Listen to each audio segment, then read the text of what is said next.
Bonjour, ici Denis, guide au château du Haut-Königsbourg.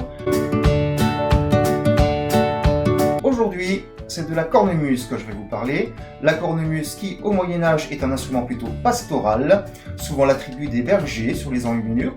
À la Renaissance, les Bruegel, père et fils, les ont représentés sur leurs tableaux qui illustrent des fêtes paysannes.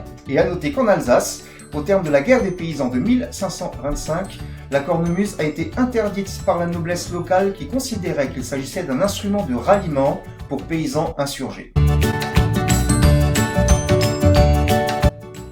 Le principe de l'instrument, c'est une poche en cuir sur laquelle sont greffés des tuyaux sonores. Ces tuyaux sont montés d'anches, traditionnellement en roseau, des anches qui vibrent et produisent un son lorsqu'elles sont mises sous pression d'air.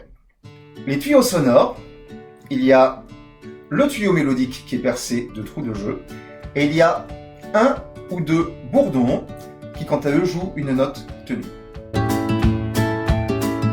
Je vais faire sonner cet instrument qui a été façonné par le facteur de cornemuse Jean-Yves Perrand, qui s'est inspiré de cornemuses à deux bourdons très représentés dans l'iconographie de la Renaissance, par exemple sur une très belle gravure de Albrecht Dürer. Quant à la mélodie que je vais jouer, c'est celle d'une chanson à danser de pèlerin du XIVe siècle qui est tirée du livre Vermeil de Montserrat.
Eh bien, quand le contexte sanitaire le permettra, vous viendrez ou reviendrez au château, vous rendrez dans son espace accueil-billetterie et vous y verrez une cheminée.